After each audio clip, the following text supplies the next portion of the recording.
Política, religião e voto. A história da humanidade está repleta de exemplos onde a religião e a política mantiveram relações de conflitos e parcerias. Como pensar a construção das pirâmides no Egito e do governo dos faraós sem considerar a religião e sua ligação com a política?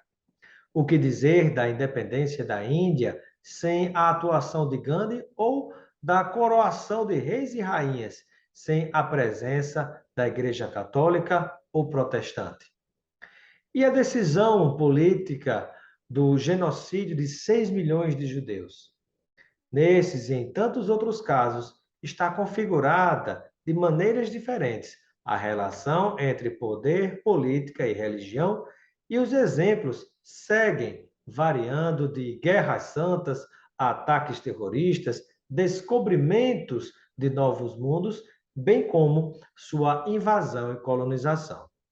No caso da formação política e social da América Latina, houve um longo e traumático processo baseado na forte influência da religião.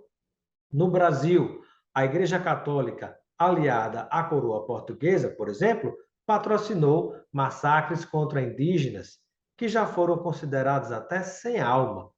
e negros africanos escravizados, que foram expoliados, inclusive em suas religiões de matriz africana.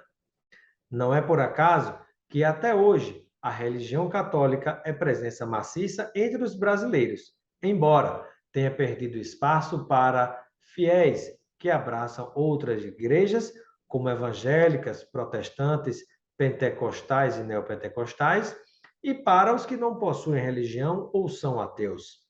Assim como a religião sempre influenciou nos hábitos individuais, na vida em sociedade, nos gostos e costumes, também tem apresentado ao longo do tempo o potencial de influenciar na dinâmica dos regimes democráticos. Das estratégias dos candidatos que omitem ou põem foco em temas polêmicos, como a legalização do aborto, as decisões dos políticos depois de eleitos, né, da criação dos partidos cristãos, as escolhas dos cidadãos por meio do voto, são vários os exemplos. Mas a religião realmente define o voto do brasileiro? A orientação do pastor ou do padre tem o poder de definir o voto dos fiéis?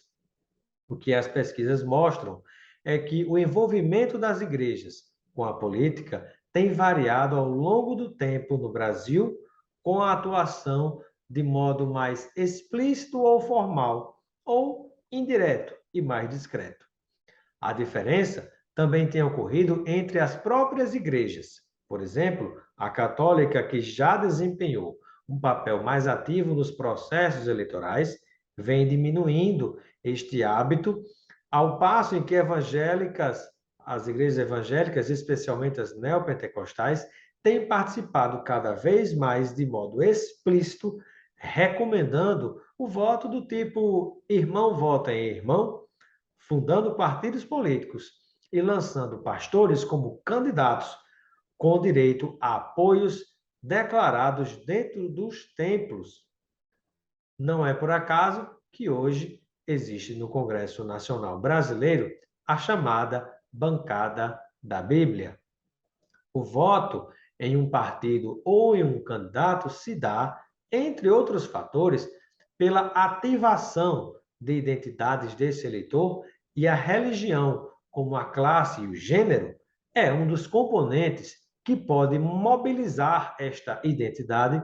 funcionando como uma espécie de atalho para a sua escolha. Ao invés de pensar e refletir sobre as promessas dos candidatos e o que foi ou não foi feito, ou se aquele candidato tem condições de resolver o problema da economia, pode ser mais fácil abreviar a escolha votando em alguém da igreja. Em um estudo sobre a religião e o eleitor latino-americano, Taylor Boas e Amy Erica Smith, em 2015, destacaram que a religião importa na escolha do voto em grande parte da região e, em especial, no Brasil, mas reforçam que é necessária a ativação dessa identidade por meio da mobilização dos candidatos e ou líderes religiosos, politizando a escolha do eleitor. Este, ao se identificar com candidatos que possuam religião, crenças, visão de mundo semelhante e especialmente em questões polêmicas como a legalização do aborto, das drogas, da maconha ou casamento gay, faz a sua escolha. Esses pesquisadores ressaltam ainda que os evangélicos votam mais unidos e que quem é mais frequente e desenvolve mais a sua sociabilidade nas igrejas e é mais engajado tende a ser mais firme nas escolhas eleitorais com base na influência da religião e dos pastores ou padres, ou líderes religiosos diversos. Mesmo assim, o comportamento eleitoral de cada cidadão pode variar ao longo do tempo, e mesmo sob a influência, por exemplo, da pressão da fé e de pastores que direcionam o voto, o eleitor pode dar mais ouvidos à sua condição social e de classe, à situação do seu bolso e da sua vida, fazendo comparações de um modo mais livre entre as opções do candidato ou votando por proximidade, por ser um amigo de tal candidato ou por favores atendidos ou prometidos. Às vésperas das eleições gerais no Brasil, tem sido comum a mobilização de diversos temas que vinculam religiões na tentativa de beneficiar e prejudicar candidatos que, a depender de como se posicionem,